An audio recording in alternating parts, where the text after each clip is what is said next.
Alright, so in this video, we're going to be making this 3D printed spacer. We want it to fit on a 1/2 inch hex shaft, so we're going to make this inner diameter 1/2 inch. If we were to actually go print this, we probably would have to add some tolerance to, depending on the printer, if it prints a little over or under. But for the sake of this exercise, we're just going to call it 1/2 inch. So, if you go back to your document that you're working in, you should have your motor plate part, you should have your square tube part. We're going to make a new part, create part studio, rename this, and we'll call this our 3D Hex Spacer. Alright, so if we go to our top plane and we sketch, we're going to click on the top face of the cube. We're going to hide our plane so we can see better.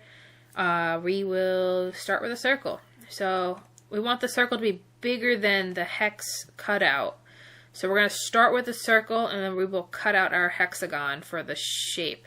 Now the hexagon has to be 1/2 inch diameter, so we want our circle to be bigger than that. So we are going to dimension this to be 3/4 of an inch, or 0.75 inches. Okay, so now hit the green check mark. We're going to extrude sketch 1, and we are going to make this 0.25 thick, and then hit the check mark. So now we have our base that we will be extrude cutting a hexagon out of. So we want to click on our top surface, so we are looking at the 2D version of it. We don't want to be like an angle drawing. So hit the top view. We are going to hit sketch and then click on the surface that we want to sketch on. It's going to make a plane right on top of that surface. So I'm going to go back to my top view. Now we have our polygon button here. So if you click this and then you click the center point of where you want it to be, and then roughly drop it wherever you want it to be. I'm going to drop it like this for now.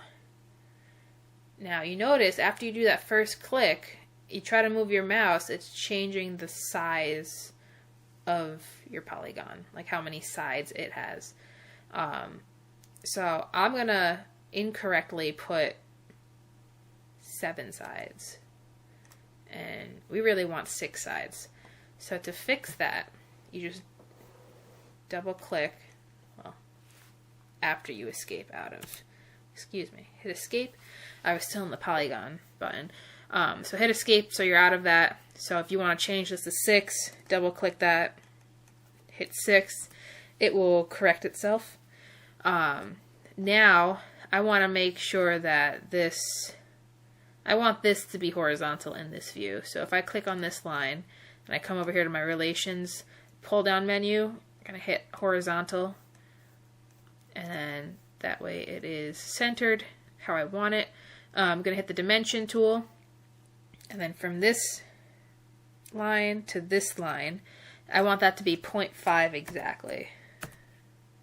And now that's fully defined. It turned black. We can hit our green checkbox, and then we're going to hit the extrude button, and then hit sketch 2. And now we're not extruding it, we're not adding it, we're removing it. And a blind cut of 1 inch is fine because it's ending out here. So it does go through all of it. We want to go through all. And now we have our spacer. So in the next video, we will cover the assembly process, because we pretty much have all of our components. We're going to now add them plus our commercial parts into our assembly.